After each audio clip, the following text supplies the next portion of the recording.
Bonjour à tous, merci de nous rejoindre aujourd'hui pour ce multiplier event de la solution Tuto10 qu'on va vous présenter. Avant toute chose, je dois vous rappeler que le soutien de la Commission européenne à la production de cette publication ne constitue pas une approbation du contenu qui reflète uniquement le point de vue des auteurs et la Commission ne peut pas être tenue responsable de toute utilisation qui pourrait être faite des informations qu'elle contient. On y va. Tu peux appuyer sur le bouton, s'il te plaît. Trop bien, merci beaucoup. Je vous présente Karine Dupéret. Bonjour, du coup je représente les imprimeurs. On est l'un des partenaires de ce projet. Et j'ai travaillé en tant que chef de projet sur celui-ci, donc plutôt dans le suivi des échanges avec les partenaires, l'intégration des contenus et ce qu'on va essayer de vous présenter. Et moi, je m'appelle Mathieu Latrubès. Je travaille dans une société qui s'appelle Edulog. Edulog, propose des solutions pour le monde de l'éducation, ce qu'on appelle des espaces numériques de travail. Et à ce titre, on participe aussi à des projets européens d'innovation pédagogique. Et dans le cas présent, je suis un des co-auteurs du projet qu'on va vous présenter juste là, dans la foule. Super, on va parler de plein de choses. En fait, on va essayer de ne pas parler beaucoup. Je vais essayer de faire pas mal de démos pour vous montrer des choses plus pratiques. Je vais vous parler rapidement de l'origine du projet, comment est-ce qu'on a eu l'idée de Tuto10. Après, je vous parlerai des objectifs, est-ce que c'est les productions qui ont été réalisées. Et puis après, on fait des démos. Je vous montrerai des exercices qui ont été proposés sur la plateforme et on pourra échanger sur ces sujets, quels sont les choix qui ont fait qu'on a décidé de faire les exercices comme ça avec les partenaires. On parlera de Justine. Justine, elle a 9 ans, elle est en CM1. Et je vous montrerai comment est-ce qu'elle peut accéder à des ressources qui ont été préparées par son prof. Ensuite, on parlera d'auto-évaluation. C'est ce qu'on disait un peu en avance. C'est comment est-ce qu'on fait pour pouvoir se rendre compte, accompagner mieux les élèves et comment est-ce qu'on fait. Donc, on a proposé des tests d'auto-évaluation. Et évidemment, il y a pas mal d'écrits, pas mal de ressources qui sont dans le projet. Karine vous montrera les guides, les publications qui sont associées pour que vous puissiez voir un peu tout ça. Okay. Le projet, en fait, ça vient d'un constat assez simple. En fait, on connaît tous un peu maintenant les troubles de l'apprentissage 10. La dyslexie, c'est la plus connue. On connaît un peu mieux la dyspraxie depuis quelques années maintenant. Après, il y a la dyscalculie, la dysorthographie, etc. Ces troubles de l'apprentissage, on estime, mais grosse maille, parce qu'il n'y a pas vraiment d'études, que ça concerne 10% de la population en Europe. 10%, ça fait quand même beaucoup. Et il n'y a pas d'estimation vraiment fiable. Et en plus, il y a une prise en charge de ces troubles de l'apprentissage qui est encore très difficile et très inégale entre les différents pays d'Europe. Entre les pays du Nord, entre la France évidemment, et puis après dans les pays qui sont aussi dans le projet, on va en parler. Et en fait, les troubles 10, on peut commencer à les détecter à l'âge de 6-7 ans, quand on commence à travailler sur les premiers apprentissages fondamentaux, quand on commence à écrire, quand on commence à apprendre à lire, quand on commence à compter un petit peu. C'est là qu'on commence à pouvoir les cibler. Et c'est justement à cet âge-là qu'il faut commencer à accompagner les élèves qui sont un peu susceptibles d'avoir ces troubles 10 de manière plus générale. Donc ça, c'est l'idée à l'origine du projet. Pour essayer de réfléchir et de travailler, pour essayer d'adresser mieux la prise en charge des élèves de 6 à 12 ans, en l'occurrence c'est les bornes qui ont été choisies pour le projet, différents partenaires européens ont répondu à un appel à projet Erasmus+, et ont proposé le projet Tuto10. Les partenaires, je vais vous les présenter rapidement. Donc Edulog, représenté par moi, je vous en ai déjà parlé. Les imprimeurs, est-ce que tu veux en dire un mot en plus ? Oui, les imprimeurs, nous, on a une activité éditoriale. En fait, on a 2 marques. Une première marque de maison d'édition où en fait, on édite des ouvrages plutôt jeunesse en papier.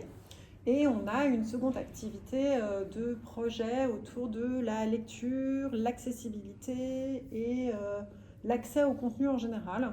On va travailler sur des problématiques de comment accéder à un texte, comment accéder à une image et comment améliorer le processus en fait, d'acquisition chez des cibles très différentes, des plus jeunes ou plus âgés, en fonction de leurs problématiques. Et du coup, pour que ce partenariat ne soit pas qu'avec des acteurs professionnels du numérique, en fait, on est entouré de partenaires qui sont autour des enfants et autour de l'accompagnement. Je vais commencer par le premier en haut à droite. Alors, c'est l'une école primaire de Vukovar. Vukovar, c'est en Croatie. Elle s'appelle. Alors, moi, je vous parlerai mon croate, qui n'est pas très bon. Josip Matoš. Ouais, Pas mal. Je sais pas. c'était ça. Donc voilà, c'est une école qui est vraiment spécialisée dans l'accueil des élèves avec toutes formes de handicap. Ça peut aller d'un handicap très léger et après des troubles 10 aussi, et après des élèves qui sont autistes très profonds. Ensuite, c'est l'association autour de la dyslexie en Bulgarie qui accompagne et qui fait... Ça, c'est celle-là. Alors là, vous me pardonnerez, là, le bulgare, autant le croate, ça va, le bulgare, mais plus rien du tout. Une association des parents et des accompagnants d'élèves dyslexiques en Bulgarie avec beaucoup de ressources et d'accompagnement des personnes avec un vrai regard sur justement la prise en charge, la documentation et l'émergence pas du traitement, mais de la prise en charge des élèves en Bulgarie. Logopsycom, c'est un centre de ressources et de soins pour les élèves, justement les élèves 10. C'est une grosse structure qui participe à beaucoup de projets et qui fait beaucoup de travail autour de l'accessibilité des ressources, etc. Et enfin, Euphoria, c'est un accélérateur de projets et de communication à l'échelle de l'Europe. C'est une association plus une société qui sont basées en Italie et qui nous ont été d'un grand soutien pour le projet, notamment autour de l'organisation et la dispersion des ressources. C'est important de pouvoir parler des projets européens. Ok, et donc, vous l'avez compris, c'est un financement européen. C'est un projet qui s'appelle un projet K201. C'est de la coopération pour l'innovation et les bonnes pratiques pédagogiques. Voilà, c'est un projet qui a commencé il y a longtemps maintenant. C'est un projet qui date de décembre 2020 et qui s'arrêtera au 31 juillet, parce qu'on a presque fini. Ouais, il reste 2-3 bugs à droite à gauche, mais sinon c'est bon. Et donc voilà, c'est pour ça qu'aujourd'hui on est vraiment en fin de projet. On va pouvoir vous montrer des résultats concrets avec pas mal de tests. On pourra en parler. C'est un gros projet qui a donc duré presque 2 ans. 2 ans et demi. Voilà. Impeccable, merci. Les objectifs du projet, quand on crée ça et quand on se met ensemble, on se dit ce qui est intéressant, c'est de pouvoir, pour accompagner les élèves et qui ont des troubles 10, il faut les faire s'entraîner. Et pour les faire s'entraîner, on peut leur proposer des exercices numériques. Des exercices, ça permet de pouvoir s'entraîner, répéter plusieurs fois la même tâche, essayer de faire plusieurs éléments. Et donc du coup, on a fait dans le projet, l'objectif c'est de mettre en place des exercices sur une plateforme numérique. Des exercices, du coup, on est allé vraiment loin. C'est 2000 exercices qui sont soit sur de la lecture-écriture, donc pour les apprentissages fondamentaux, soit sur ce qu'on appelle STEM, donc c'est des maths, des sciences et de la technologie. En général, c'est un peu, pas fourre-tout, c'est pas le terme, mais en l'occurrence, c'est autour des sciences. Mettons les sciences de manière générale. Ouais. Et après, on a travaillé sur des questions autour de la culture générale. Un vrai enjeu sur un projet européen, parce que la culture générale, c'est pas la même définition entre moi ici et nos collègues en Bulgarie. Donc il a fallu se mettre à peu près d'accord sur une histoire européenne commune. Donc c'est aussi ça l'intérêt des projets européens, il faut être honnête. Donc ces exercices sont hébergés sur une plateforme qu'on va vous montrer juste après, qui est libre, gratuite, sur laquelle toutes les personnes sont invitées à soit s'approprier les ressources, les partager avec leurs élèves, ou alors contribuer et rajouter d'autres plateformes. La plateforme, elle est vraiment ouverte. Donc ces 2000 exercices par thématique, et évidemment par langue du projet. Donc dans le projet, je vous ai dit tout à l'heure, il y a donc des Français. On a tout traduit en anglais. Tout est conçu en anglais. Exactement. Tout est conçu en anglais au départ. C'est plus facile d'avoir une langue en commun. Donc tout est conçu en anglais. Ensuite, c'est retraduit dans les langues du projet. Donc en français, adapté. Voilà, pour les problèmes de lecture et écriture, c'est de l'adaptation. C'est-à-dire qu'autant sur des sujets communs comme un patrimoine commun, géographique, historique, ou sur des exercices d'anglais. Parce qu'en fait, on adresse aussi l'apprentissage de l'anglais. Pour les enfants de 6 à 12 ans, on peut arriver à partir d'une base commune. Pour les exercices qui sont des exercices de lecture et écriture, chaque règle orthographique et grammaticale est spécifique à chaque pays. Donc en fait, on donne des thèmes communs qui sont liés plutôt à des références d'apprentissage qu'on va chercher généralement sur globalement les référentiels européens d'apprentissage d'une langue, les CRL, qui permettent de positionner en fait les éléments de langage par niveau. Et ensuite, on les adapte. Trop bien. Trop bien.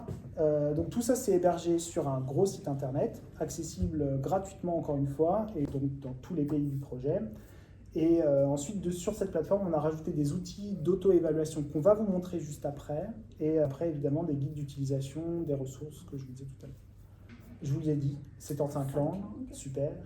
Et après, on a fait un gros travail pour faire une plateforme qui est complètement accessible. Ça veut dire ça s'adresse avec n'importe quoi, comme un ordinateur, une tablette, etc.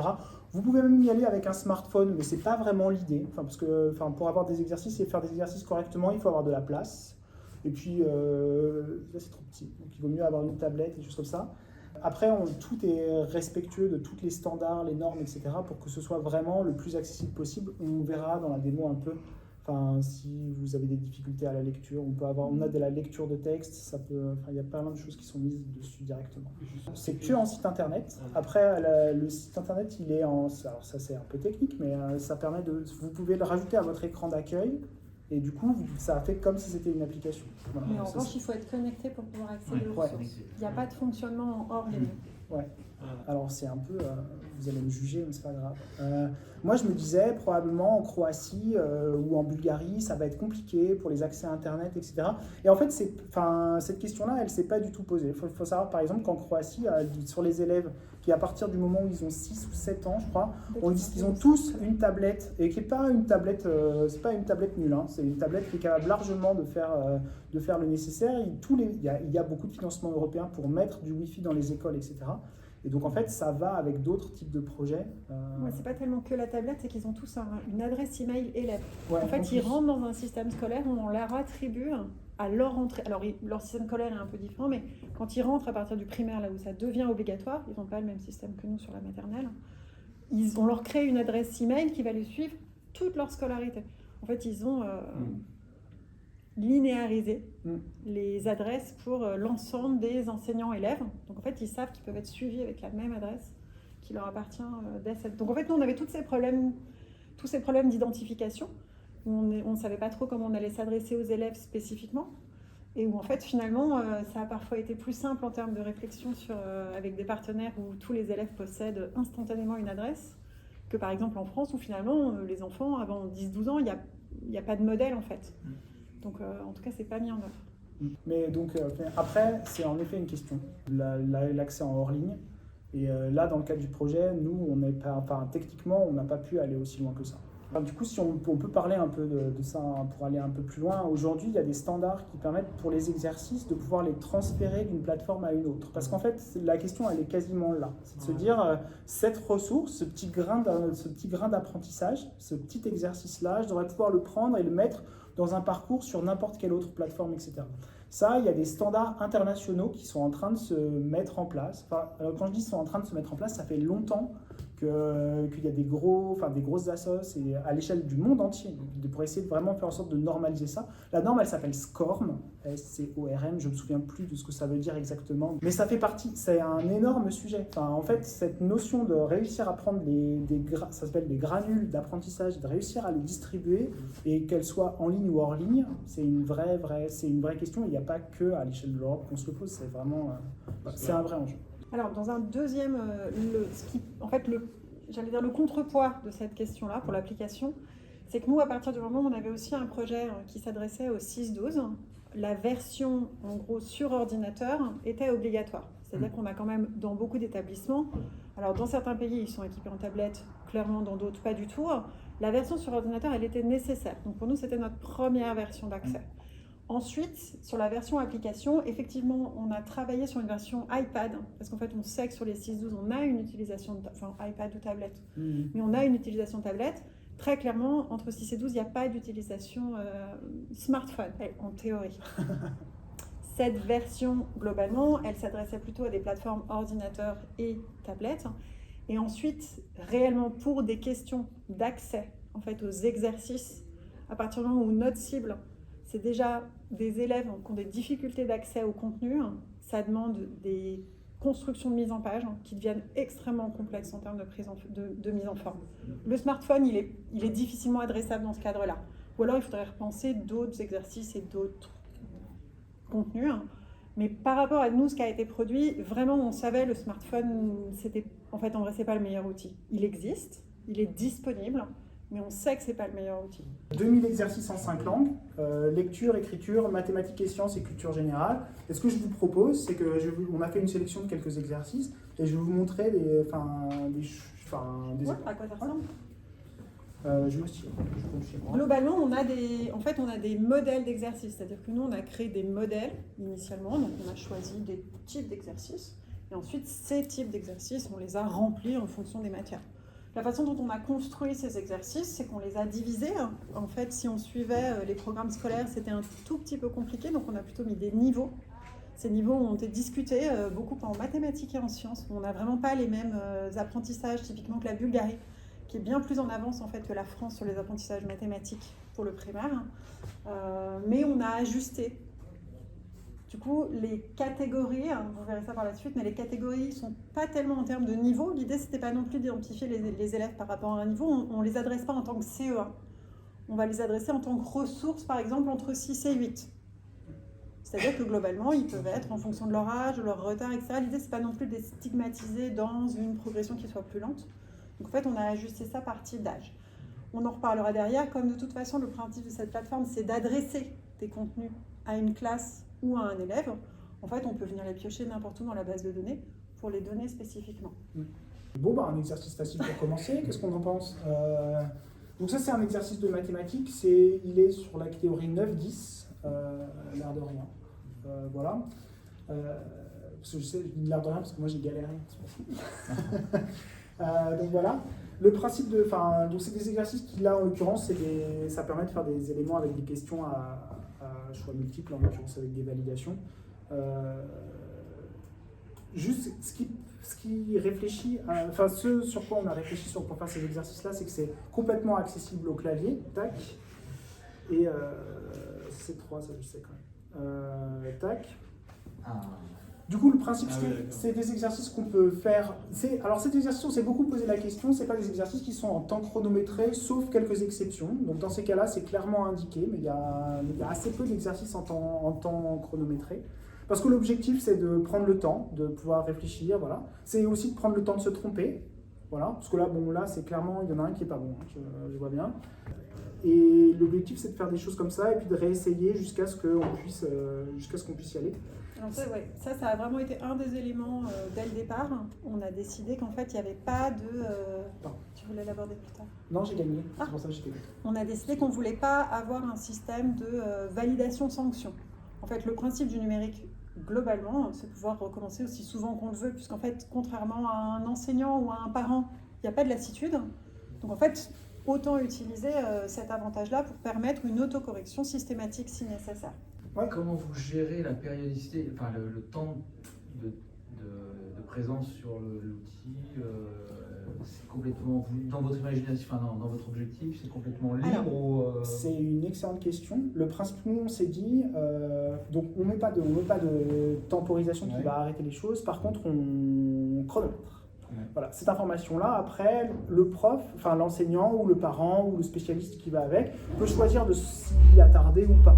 Voilà, nous, l'information, on la restitue. Je vous montrerai probablement tout à l'heure ce qu'on a comme statistique. On a le nombre d'essais, le temps passé pour chaque essai, combien de fois on a raté, est-ce qu'on revient après, etc. L'objectif, c'est, la donnée, on la collecte, voilà, on la restitue entièrement. Et après, on essaie de faire que ce ne soit pas trop indigeste aussi. Mais pour autant, il faut qu'on parte sur ça. On part sur la transparence et on part sur le fait qu'il y a quelqu'un à côté. On laisse pas... Voilà. Cette plateforme, elle est vraiment là pour servir d'outil en fait, aux parents, aux enseignants, aux tuteurs, aux accompagnateurs. Ce n'est pas une plateforme qui est 100% en autonomie. L'idée, c'est d'adresser en fait une série d'exercices à un élève. Donc en fait, normalement, il y a un contrôle derrière. En tout cas, il y a une personne référente qui va être capable non seulement d'adresser les exercices, mais en plus d'aller en vérifier les statistiques. Globalement, on a réfléchi sur plusieurs choses, sur les polices qui allaient être utilisées. Oui, peut-être, c'est pas très gênant, mais il y a un travail sur les polices, sur les contrastes. Ensuite, il y a ce qu'on ne voit pas trop, mais tout est accessible clavier. Et toutes les propositions, par exemple celle-ci, qui seraient au départ des propositions où il pourrait y avoir du glisser-déposer ou des choses comme ça, sont accessibles avec plusieurs systèmes, au clic par exemple uniquement. Donc il y a une réflexion sur le fait de quelles sont les méthodes techniques qui vont nous permettre de saisir le résultat. C'est-à-dire que la problématique là, elle adresse surtout les dyspraxiques qui peuvent avoir des problèmes de travail à la souris, typiquement. Et donc l'idée c'est de faciliter ça, en fait, que la plateforme ne devienne pas d'un seul coup une contrainte pour la résolution des exercices. Donc ça, c'est plutôt quelque chose, en fait, globalement, qu'on voit assez peu. parce que c'est plus compliqué de vous montrer, je sais pas, un Si. décalage, hein. Mais donc il y a ça. Et puis la seconde chose, c'est le fait d'avoir ajouté des aides, de l'aide en audio. Si on a un problème de dyslexie au niveau de la lecture de l'exercice, en fait, on peut vocaliser Les énoncés. les énoncés. En fait, on fait appel aux outils d'accessibilité des systèmes. En fait, ça nous permet d'avoir automatiquement un déclenchement audio sur des problématiques de lecture, où on a un problème de consigne en fait. Le bon exemple, il est là, hein, c'est sur cet écran. Sur ça, c'est ranger des éléments dans des paniers. Donc, ça pourrait être des bananes, des fruits et des légumes pour les séparer, ou alors des chiffres, en l'occurrence là, des fruits et des chiffres. Et le principe, c'est qu'on peut les prendre et les faire glisser, ce qui semble être le plus naturel pour tout un chacun, de prendre et faire glisser, des choses comme ça. Pour autant, il y a du travail qui a été fait pour pouvoir faire juste du simple cliquer. Non, le principe, c'est ça. Soit on peut faire glisser, soit on peut déplacer un clic ici, un clic là, etc. C'est des choses qui ont... Enfin, il y a eu pas mal d'échanges par rapport à ça, et pas mal de tests, erreurs sur ces choses-là. Ce qui est intéressant quand même de dire, c'est les exercices qu'on vous montre là, ils ont été testés dans les différents partenariats du projet, enfin chez les différents partenaires avec des élèves, en 3 séries successives. On a fait une première série avec que les exercices de lecture-écriture, parce que c'est les seuls qu'on avait produits au démarrage. Ils sont partis en test dans les écoles pour qu'on puisse essayer avec des élèves et des choses comme ça. On a eu beaucoup de retours. Sur ces retours, on a fait des corrections. On a livré la 2e série d'exercices avec les maths en plus. On a corrigé les premiers et fait les exercices de maths, reparti en test. Voilà. Ensuite, on a récupéré les tests, on a fait les exercices de culture générale, enfin, et là, c'est parti sur une dernière salve de tests. Mais là, c'est plutôt stable maintenant. On a moins de retours qu'on avait auparavant. Si, après on a des questions sur, c'est pas exactement... Enfin, moi, quand il y a des choses de culture générale croate, des fois, je suis pas tout à fait à l'aise et je me pardonnerai. Vous avez choisi un exercice d'anglais. Ça, c'est des exercices qui sont super faciles. Moi, je peux faire ça au clavier. Tac. Ça se fait vraiment tout seul. Donc, c'est vraiment... évidemment, il faut rentrer. Donc là, je touche sans les mains, avec juste le clavier, je peux le faire. Sans souris. Oui, sans souris, oui, avec les mains quand même. Okay. Donc ça, et après, les exercices un peu plus compliqués, celui-ci par exemple. Donc ça, c'est classique, hein, c'est des exercices qu'on fait sur la plage. Là, sur cet exercice, alors ça dépend des exercices. C'est vrai que moi, j'ai choisi des exercices qui sont, si possible, assez visuels dans ces cas-là. Il y a des exercices qui sont, en l'occurrence, avec beaucoup de texte au-dessus. On peut mettre on peut mettre du contenu au-dessus. Là, il n'y en a pas sur cet exercice-là. C'est toujours la même chose, à partir du moment où c'est un accompagnement et où l'idée c'est de les aider dans un apprentissage, on estime que la partie théorique, elle a été vue auparavant. Dans cette plateforme, il n'y a pas de plan de cours, il n'y a pas de leçon, en fait, on n'a pas de... En tout cas, ce n'est pas la vocation de cet outil-là. Il est possible de venir ajouter des champs textes. Donc après, la façon dont les enseignants veulent se l'approprier, pourquoi pas. Nous, en tout cas, sur celle-ci, on n'a pas la leçon associée. C'est pour ça qu'on n'a pas l'intégralité des programmes scolaires d'ailleurs. C'est qu'en fait, on se retrouve avec des thèmes et il y a des trous. L'idée, c'est que les enseignants puissent produire leurs cours et qu'en fait, ils distribuent des exercices et que peut-être, auprès de 3 élèves qui ont plus de difficultés, ils peuvent venir leur adresser des exercices supplémentaires via la plateforme. En fait, on est vraiment dans un système qui leur permet soit de s'adresser à toute la classe, on verra après le système de gestion de classe, mais il y a vraiment la possibilité d'adresser par exemple 20 exercices à un groupe d'élèves, et puis 10 même et 10 différents à un second groupe. En fait, il y a un côté ajustement. Mais effectivement, il n'y a pas la partie leçon initialement. Ce qu'on peut avoir, ça dépend des exercices sur celle-ci, je ne suis pas certaine. En fait, en cas de mauvaise réponse, jusqu'à présent, on avait vu, c'est de l'autocorrection, donc on peut recommencer. Mais parfois, on va avoir, voilà, dans celle-ci typiquement, on a un rappel de ce qui pourrait aider, ou en tout cas du type de leçon qui pourrait amener la réponse. Donc là, on est vraiment dans une proposition qui est plutôt une aide qui arrive à partir du moment où on a une première erreur. L'idée, c'est de ne pas les laisser dans la situation d'échec. Alors, ça, c'est des exercices qui sont assez simples pour pouvoir associer. Enfin, du coup, ça, c'est de la géométrie. Et ça fait des trucs chouettes. Oh, wow, super. Donc voilà. C'est bon ça? Oui. Il faudrait que j'en fasse d'autres. Donc encore une fois, hein, c'est des exercices qui sont faciles à prendre en main, avec des choses qui sont très visuelles, où on a vraiment réfléchi sur comment est-ce qu'on positionne les éléments à l'écran pour ne pas faire de système de double tâche, pour ne pas avoir besoin d'essayer de devoir scroller avec la molette pour être vraiment dessus. On est vraiment très focus sur la... Ouais. Oui, ça fait partie des aménagements visuels. Quand on a décidé un peu des maquettes, on essaye vraiment de travailler toujours dans une unité d'écran. D'où le fait que sur smartphone, ça va être moins bien. C'est qu'en fait, on essaye d'avoir cette unité et d'avoir toutes les informations qui sont présentes à un endroit. L'idée, c'est pas d'avoir à chercher, en fait, dans la hauteur de la page, une information qui pourrait être dissimulée. Alors, ça, c'est adapté. Quand les exercices sont pour des élèves qui sont plus âgés, c'est un peu plus complexe. Par exemple, sur de la lecture, où justement, l'idée, c'est de se remémorer, par exemple, des ordres de paragraphes pour être capable de les restituer. Effectivement, dans ce cas-là, on a un peu plus de texte, donc un peu plus de pages. Mais c'est déjà sur la catégorie plutôt à partir de 10-12.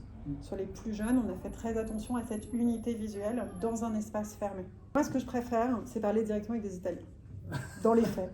Oui, J'ai tendance à penser que c'est la meilleure méthode. Ça Non, la revient question au- du papier et de l'écriture, elle se pose régulièrement. La question n'est pas de remplacer. Je ne pense pas qu'il n'y ait qu'une seule méthode d'apprentissage qui soit valable.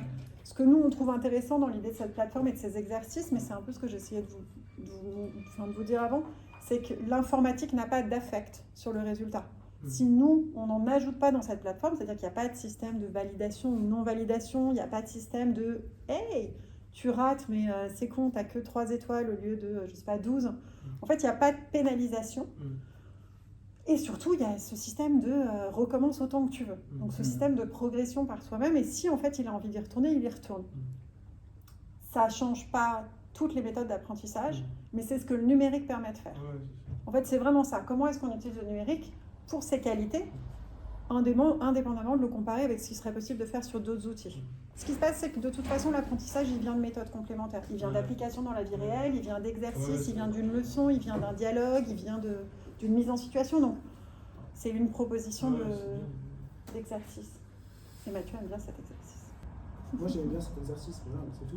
Du coup, je vous propose de faire un petit cas et essayer de voir un peu comment ça se présente vraiment pour une jeune fille. Donc, du coup, je vous ai dit, Justine, elle a 9 ans. Bon, il se trouve qu'elle est en CM1 et son enseignant, Sébastien, a sélectionné des exercices pour qu'elle puisse s'exercer et pratiquer un peu. Alors, du coup, je vais m'asseoir. Hop là. Tac. Alors du coup, la première question, c'est comment est-ce que Justine elle accède sur une plateforme comme ça. On s'est beaucoup posé la question de savoir si on allait leur faire des identifiants et des mots de passe, si on allait leur faire s'ils allaient se connecter avec leur adresse de courrier électronique, comment est-ce qu'on allait pouvoir faire ça. C'était une vraie question, parce que l'objectif, c'est pas de rajouter de la complexité avant même d'être rentré sur la plateforme. Donc on est parti sur un système de lien magique. Un lien magique, c'est un lien qu'on peut du coup mettre, qu'on peut envoyer par mail, qu'on peut déposer sur les tablettes, qu'on peut partager extrêmement facilement.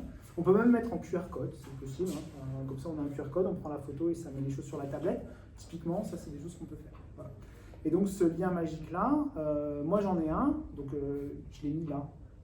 Il est là. C'est un gros lien magique. Alors il est très moche le mien. J'ai un très bien lien magique.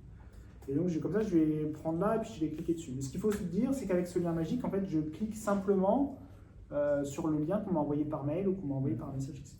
Ouais, c'est un peu gros, je vais mettre un peu plus petit. Tac. Vous voyez bien comme ça? Ouais. Ok. Donc, quand je me suis connecté quand j'ai cliqué sur mon lien magique, j'arrive sur une interface où je suis déjà connecté, où je suis déjà reconnu. Où on m'a déjà donné, soit mon enseignant a déjà saisi mon nom et mon prénom et mon adresse mail s'il a besoin, mais c'est pas obligé, voilà. Ou alors si le système ne connaît pas mon nom, du coup il va me demander mon prénom, puis je vais dire que je m'appelle Justine. Voilà. Ouais. Ok, et quand j'arrive sur la plateforme, j'ai des éléments et puis j'ai des sélections d'exercices qui ont été faites par l'enseignant ou le spécialiste. Donc en l'occurrence, là, mon prof de maths, mon institut, m'a donné une série d'exercices à faire et en même temps il m'a donné plusieurs séries. Ça c'est la série qu'il a donnée à tout le monde parce que la première c'est celle qu'il a donnée à tout le monde et puis après il a donné aussi parce que moi je suis hyper forte donc du coup j'ai le droit à des exercices en plus donc du coup on va prendre une série puis on va regarder. On n'a pas fait de géo, on fait un peu de géo? Je t'en prie. On fait un peu de géo, super. Ok, du coup on arrive sur une interface avec des exercices là-haut. J'ai une barre de suivi avec des progressions, des choses comme ça. J'en suis au premier exercice. En fait, je les ai déjà fait tout à l'heure, manifestement. Manifestement. Ouais, j'ai fait les exercices tout à l'heure. Tout à l'heure, j'ai fait les exercices, mais j'ai le droit de les refaire si j'ai envie. Alors en fait, ce qu'on voit, c'est Ouais, que ce qui nous paraissait intéressant, c'est que vous voyez, on indique en fait initialement le nombre d'exercices qui font partie de la série, mais la notion de progression et typiquement de savoir où est-ce qu'on se situe dans une progression, c'est quelque chose qui est problématique pour les élèves en général, enfin même pour les gens en général. Cette notion de où est-ce que j'en suis, combien il m'en reste, en numérique, c'est une notion qui est très compliquée, qu'on essaye de plus en plus d'adresser. Là, elle est typiquement représentée par le fil que vous avez en haut. Et à partir du moment où on sait qu'on l'a déjà fait, c'est parce qu'il a déjà correctement répondu globalement aux 8 premiers. Je te remercie. Il a faux au 9e Oui, bah, et il s'est un peu rattrapé sur le dernier. Donc il y a cette idée de pouvoir revenir dessus, de savoir lesquels ont été réussis ou pas, et pouvoir se déplacer directement. c'est un exercice qu'on a fait tout à l'heure. On dirait. C'est l'espace urbain, c'est pas l'espace occupé par les villes. Je vais le refaire quand même. Ou je me trompe, je sais pas. Voilà. Un espace périurbain, c'est l'espace entre la ville et la campagne. Ouais, Et l'urbain, c'est ce qui concerne la ville. je t'en prie. Ah bah oui, ça a marché. Et du coup, quand je vais sur le suivant, du coup, je vois bien que celui-là, je l'ai passé en vert et qu'il est sur des choses comme ça. Ok. On va peut-être pas les faire tous. Tu veux qu'on regarde ce que tu as raté? Tu veux que j'aille voir celui que j'ai raté? Je peux cliquer là? Ouais. Ah, super. Ouais. Ah, c'est bien. Réfléchis bien aux mots utilisés pour décrire les différents types de tourisme. Ah, mais c'est long. Hein. Ah, moi, je sais pas. Tourisme. J'arrive, hein. Excusez-moi. Hein. Culturel. Je pense que c'est le rando. Non, je pense que j'ai encore faux. Je vais pas y arriver. C'est ça? Non, c'est encore raté. Bref, je peux le refaire autant de fois que je veux. Reprendre l'exercice, le faire, le corriger, etc. Le système me réefface, remet, etc. Et d'une patience infinie avec moi. Et ça, c'est quand même vraiment chouette. Ce qui est important, c'est que quand on sort d'un parcours et qu'on a fait une série d'exercices, donc là en l'occurrence, moi j'ai poussé un peu vite, mais on peut se dire qu'on peut, on peut les faire un par un, ou alors les faire un peu dans le choix, dans l'ordre qu'on a envie, c'est pas un problème. On peut les passer et puis revenir après. Et encore une fois, l'objectif n'est pas de mettre des contraintes plus qu'il n'en faut. Voilà. En revanche, après, j'ai droit à un récapitulatif complet de tout ce que j'ai fait comme exercice. Je vois bien qu'il y en a un que je peux refaire aussi, pour pouvoir avoir enfin, celui-là, c'est vraiment celui sur lequel le tourisme, je suis vraiment pas bon. Mais en l'occurrence, j'ai vraiment l'info, je peux vraiment aller récupérer ces éléments-là. On peut faire des maths avancées. Celui-là, non? Intermédiaire, avancé. Avancé. Allez. Quoi? C'est l'air. Oh là là, ça a l'air compliqué. Hein. Je pense que ça, c'est ça. Un demi de B fois H, ça c'est ça. Je m'en souviens. Alors, dans le système, il y a aussi des éditeurs d'équations pour pouvoir faire des maths un peu plus avancées. Là, en l'occurrence, ça n'a pas été utilisé par le partenaire qui a fait l'exercice. Après, il y a des exercices qui sont plutôt compliqués avec des maths, des choses comme ça. Il y a deux choses en fait. On a officiellement un éditeur mathématique qui nous permet de saisir les contenus. Cet éditeur mathématique, il existe. En revanche, l'ensemble de ces exercices sont faits par des équipes dont les profils sont très différents. Sur les parties contraintes techniques, on est vraiment passé. Après, il y a encore une phase de test qui est en train de se terminer là. Et donc, il y a des exercices qui sont sans cesse repris. Alors là, vous n'avez pas les éléments, mais quand on est les partenaires du projet ou les personnes qui deviennent éditeurs de contenu sur la plateforme, parce qu'on en parlera juste après, la plateforme elle est ouverte pour l'édition de contenu, aller créer des exercices dans les banques de ressources. Il y a un système qui permet de noter et d'évaluer les exercices, faire des retours et des feedbacks pour que les gens se corrigent, pour que les exercices soient les meilleurs possibles. C'est bête, mais on a aussi une vraie problématique de pays. En fait, on ne représente pas les... dans le cas du divisé, parce que le débat a déjà eu lieu, C'est vrai. en fait, il y a des pays qui systématiquement appliquent une barre en biais et d'autres qui systématiquement utilisent celui-ci. Du coup, cette unité, on ne l'a pas forcément. S'en est suivi un grand débat sur est-ce qu'il est nécessaire d'avoir une unité. C'est-à-dire qu'en fait, il y avait un vrai débat sur finalement est-ce que les élèves peuvent passer de l'un à l'autre. Et nous en sommes arrivés à la conclusion qui est... Comme l'idée est d'être accompagné. En fait, en vrai, à un moment, c'est aussi le choix de la personne qui va distribuer l'exercice. Nous, vraiment, ces 2000 exercices, ils ont été conçus à un moment par des équipes enseignantes qui les ont conçus, qui les ont mis dans des parcours de classe. Donc, en fait, ce parcours-là qu'on a choisi ce soir pour vous montrer, on a fait des choix qu'on aimait bien, mais qui sont plus aléatoires dans la base de données qu'à un moment, un enseignant qui est venu construire un parcours de classe. En fait, on peut avoir une vraie cohérence si on le souhaite. Donc après, sur ces modèles-là, on va essayer de mettre à jour et puis on attend les retours. C'est pour ça qu'on a un bouton de report, qui nous paraissait hyper important, pour pouvoir le modifier. En fait, si on souhaite le modifier, on peut globalement récupérer l'exercice et venir le modifier pour ses besoins. En fait, en vrai, celui-ci, moi, typiquement, quand je l'ai vu, j'ai dit qu'il n'était pas possible. Après, le prof de maths bulgare m'a expliqué qu'il y avait une reconnaissance spécifique. Je dis, ok. Donc, pour les 9 ans, en fait, ils ont des méthodes de multiplication. On a pris des durs, là, Karine. Ouais, mais celui-ci, mais je me souviens avoir eu le débat, c'est pour ça. Enfin bon, bref. En fait, pour eux, c'est des méthodes de calcul. Ils ont des reconnaissances de nombres et de calcul quand ils apprennent le calcul mental. Parce que j'ai dit, mais c'est avec calculatrice, et elle m'a dit, pas du tout. Et j'ai dit, ils ont un système de... ils apprennent une décomposition des nombres pour la multiplication et la division. Donc en fait, ils reconnaissent... je sais pas, des... 10 multiple de 5 ou 2. Oui, en fait, c'est quelque chose comme ça. Ils l'apprennent comme ça. Ils ont une reconnaissance de ça. Sans le 10, j'y arrive. Le 9, je rigole moins. Enfin, moi, Moi, ça, je sais pas. Hein. Bon, pardon. Ah si, ça, c'est bon parce qu'on a dit sur ce débord avec les mecs. Ah, ok. Bon, je pense que c'est pas bon.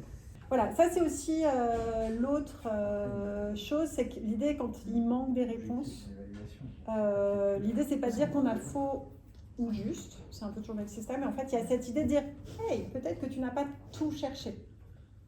Donc on n'est non pas cette fois-ci sur directement un résultat de l'affichage de la réponse, mais plutôt de peut-être tu pourrais finir de trouver ce qui manque. Enfin, ce qui est une autre encore forme que juste bon ou pas bon avec l'affichage. En fait, c'est un affichage intermédiaire qu'on avait mis en place spécifiquement justement pour ces propositions à choix multiples. Ok, hein, ça c'est l'écran que je vous montrais tout à l'heure, c'est-à-dire on peut réussir à avoir les résultats, les exercices que j'ai faits, ils sont marqués avec des coches vertes, celui sur lesquels j'ai des erreurs, je peux y retourner, et évidemment je peux revenir un par un sur les éléments à chaque fois. Donc ça c'est les cours qui ont été sélectionnés par mon enseignant ou mon enseignante pour que je puisse m'accompagner. Les partenaires du projet ont aussi préparé une sélection qui est en place, qui s'appelle un parcours de découverte, avec un vidéo, avec des choses comme ça. Le principe, c'est on peut essayer de se dire, j'ai 9 et 10 ans, je veux un parcours intermédiaire, et donc c'est des parcours qui ont été préparés par le partenariat et par les différents spécialistes de la plateforme, et qui ont du coup, là encore notre histoire de mouton qu'on a fait tout à l'heure. Ok. La question qu'on avait tout à l'heure, c'est maintenant, quand moi je suis enseignant, qu'est-ce que je vois du travail qu'a fait Justine de l'autre côté?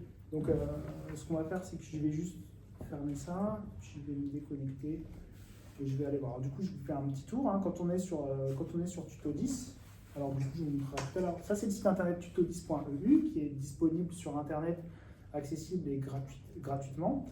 Ce site, il est évidemment traduit dans toutes les langues du projet. Je vais faire en anglais sans cesse et vous voyez rien, je mets un peu toc. Hop. Et quand je me connecte, je peux dire que je suis un prof. Et après, je peux me connecter avec mon identifiant et mon mot de passe. Ok.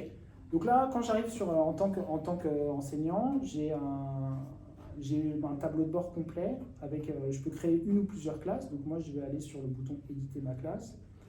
Et donc j'avais fait ma classe générale, je ne sais pas si vous vous souvenez, que j'avais distribuée à Justine, avec une classe de maths avancée où j'ai mis que Justine dedans parce que c'est la meilleure. Et puis après, j'ai aussi fait une classe d'histoire pour la démo en plus. Et après, j'ai la possibilité de pouvoir aller choisir mes contenus et puis je vais pouvoir aller regarder les résultats de mes élèves. Donc si je vais voir les statistiques par exemple, là en l'occurrence j'ai les stats, c'est une classe avec 5 élèves, et si je vais chercher les statistiques de Justine, c'est un peu ce qu'on se disait tout à l'heure. Ce qui était important pour nous sur ça, c'était de présenter le nombre de fois où l'élève a fait des essais sur les séries pour chacun des exercices qu'elle a fait, la dernière fois qu'elle l'a testé et quel était le résultat la dernière fois, ces choses-là. Pour l'instant, c'est ce qui est arrivé comme bon compromis en faisant les discussions avec les enseignants dans le partenariat. Ils ont dit ça, c'est ce qui nous permet de savoir si elle y retourne, si elle y va, combien de fois elle le fait, etc.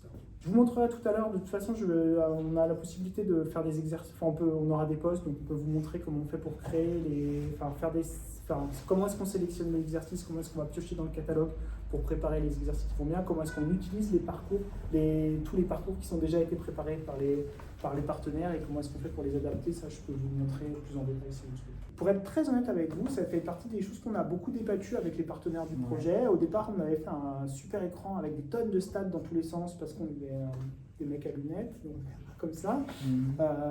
Il a a été urgent de simplifier beaucoup. Donc on a beaucoup élagué, on s'est beaucoup posé la question pour réussir à cette forme pour l'instant d'essentiel comme ça. On a choisi de faire des choses simples, de se concentrer sur le dernier résultat et après d'essayer de mettre en avant le nombre d'essais. Alors, dans ce partenariat, comme c'est un partenariat pour l'échange de bonnes pratiques, en fait, dans les projets européens, on a différentes catégories de projets. Le partenariat, il était lié, dans ce cadre-là, à l'échange de bonnes pratiques.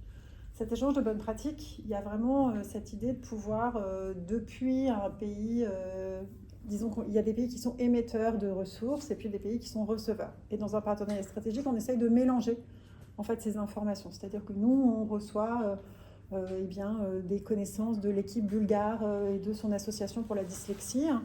Les Belges apportent leurs compétences d'orthophonistes. Edulogue va venir apporter ses compétences techniques. On essaie comme ça d'avoir des échanges de bonnes pratiques qui peuvent être plus larges que juste le cadre du projet. Les outils d'auto-évaluation, ils ont été prévus pour s'adresser justement à certains pays dans lesquels les détections n'existent pas ou peu pour l'instant. C'est-à-dire qu'en France, on en parle beaucoup. En Belgique, ils sont quand même sur un niveau assez élevé de détection. En Bulgarie, en Croatie et même en Italie, c'est plus récent en termes de problématiques. Alors en Italie, ça avance assez vite, mais on n'a pas le même système de prise en charge et de reconnaissance des troubles 10 comme étant des troubles de l'apprentissage et donc faisant partie du handicap. Ce qui est assez récent en France, mais enfin récent, il y a quelques années en France, mais qui permet en tout cas une prise en charge plus complète. Donc ces outils d'auto-évaluation, ils sont aussi là parce que dans le cadre de Logopsycom, qui travaille en Belgique de façon très rapprochée avec un centre de logopèdes chez eux, au contact des parents, ils ont souvent une problématique d'adressage. Et donc ils se disaient, ce serait pas mal d'avoir des exercices et des questions types qui permettraient à un parent ou à un enseignant qui commence à avoir des doutes de vérifier en fait, quelles sont les questions de base, qu'est-ce qu'il pourrait regarder et sur quoi il pourrait porter son attention avant de nous adresser les enfants pour des tests.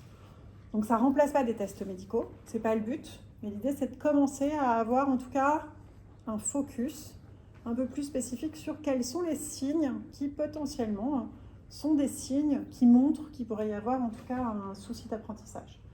Ces questionnaires du coup d'auto-évaluation, ils sont destinés à 3 cibles différentes, puisqu'en fait les questions sont vraiment différenciées.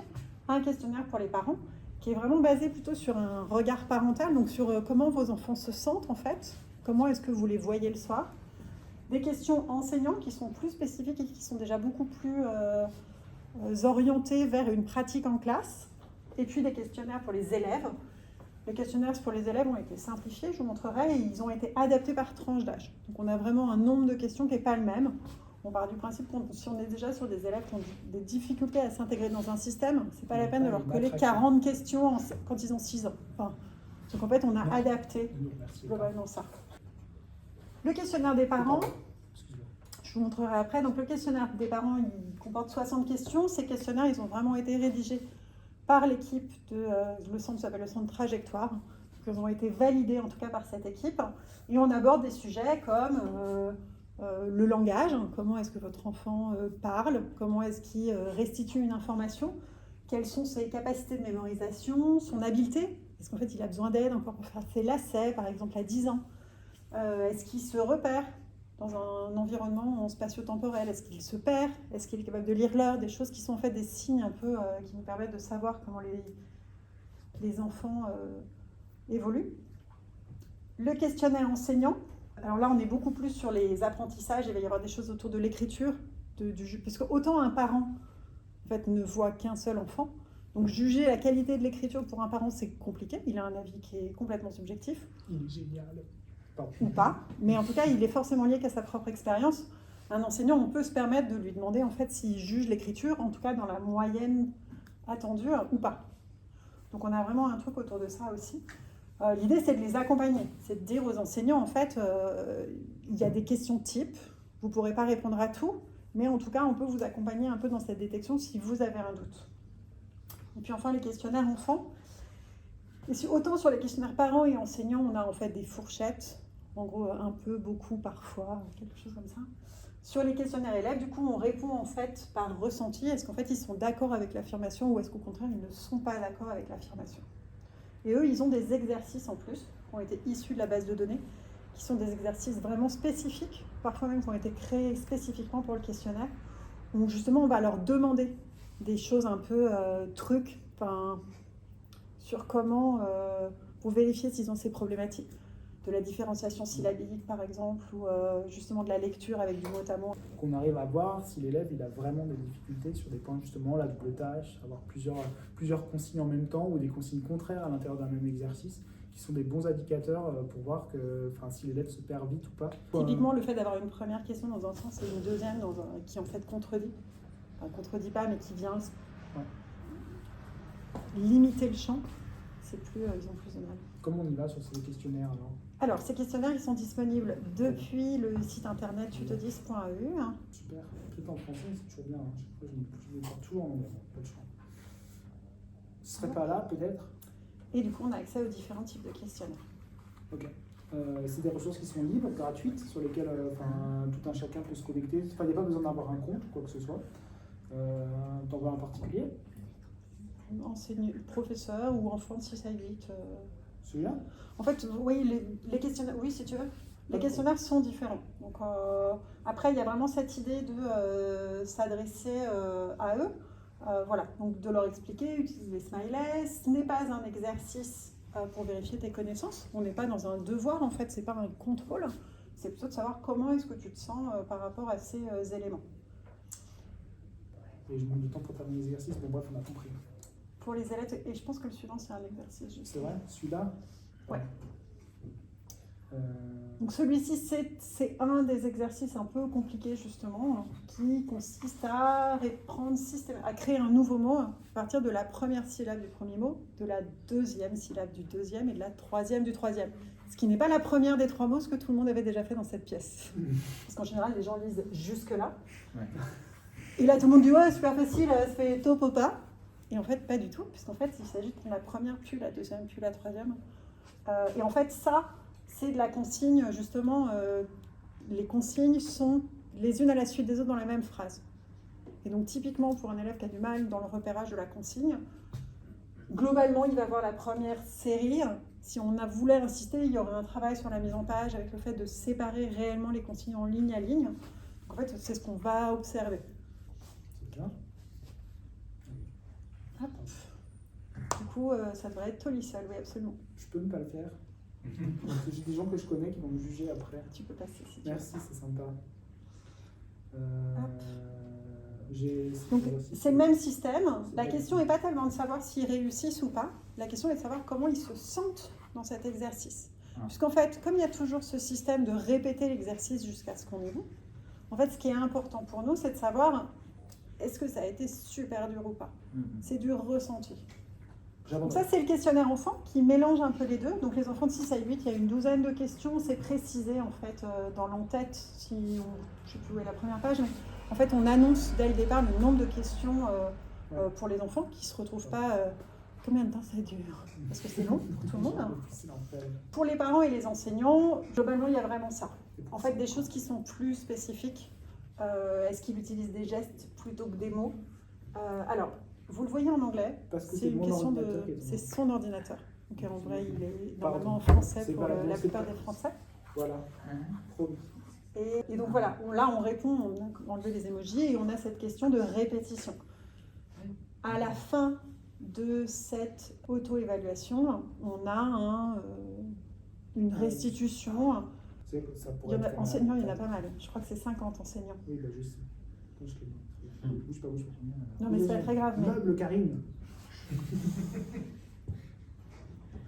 Ok. Globalement, il y a un ensemble de résultats qui vont vous amener à vous dire, ok, en fait, rien, peut-être, probable, et ce serait bien de l'adresser rapidement à un professionnel de santé. Par rapport à ces recommandations, en fait, il y a un deuxième contenu. Ça, c'était la partie auto-évaluation. On va arriver du coup en fait sur la partie guide. qui est justement la suite un peu de cette auto-évaluation. C'est globalement qu'est-ce que j'en fais. Je trouve ça super sympa en fait que moi en tant qu'enseignant vous m'ayez dit oui mais maintenant ce serait bien de faire quelque chose, mais en gros je fais quoi? Quel est mon rôle? Dans les guides d'accompagnement, on a des choses très différentes sur lesquelles je passerai rapidement. Le guide élève, c'est vraiment un petit document façon leaflet qui lui permet de prendre en main la plateforme. Qu'est-ce qu'il peut faire dessus, comment créer son compte, choisir son petit avatar, quel type d'exercice il pourrait rencontrer et pourquoi est-ce que ça s'adresse à lui, mais on est sur quelque chose d'assez simple dont le visuel a été adapté à la cible 6-12. Le Creator Guide, c'est le guide un peu plus technique, qui n'est pas tout à fait finalisé d'ailleurs, sur lequel on va être dans la partie plutôt enseignants, éducateurs, parents, mais qui veulent créer des ressources. Donc là, on les accompagne à la prise en main de la plateforme et à la création de ressources. Je voulais plutôt vous parler du coup de ce guide, qui est le guide parents-enseignants. Et en fait, c'est qu'est-ce que je fais une fois que j'ai justement cette espèce d'autodiagnostic qui n'est pas très, à première vue, rassurant. Comment est-ce qu'en fait je vais pouvoir réagir?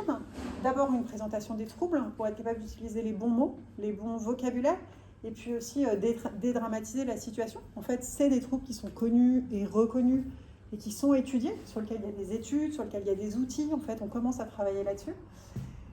Et puis surtout, il y a une description pays par pays. Alors, ce n'est pas toute l'Europe, c'est les pays du partenariat, sur en fait quelles sont les prises en charge et les modes de prise en charge par pays. Donc, dans ce guide, on explique quels sont les référents à contacter, quels vont être le type de démarche à faire et vers quoi on tend. Typiquement, un parcours de reconnaissance dyslexie, dyspraxie chez un orthophoniste en France, ça amène éventuellement à une reconnaissance de handicap et donc à une prise en compte de ces problématiques en classe et la possibilité d'être soit accompagné, soit aidé financièrement pour la mise en place d'outils technologiques qui permettent de compenser. Il y a des informations sur les dispositifs de personnalisation de parcours de l'éducation nationale qui sont toujours un peu nébuleux et compliqués à prendre en main. Qui contacter, quelles sont les associations principales, etc. Et ces informations, elles sont dans ce guide-là, qui est aussi disponible en fait sur la page d'accueil principale.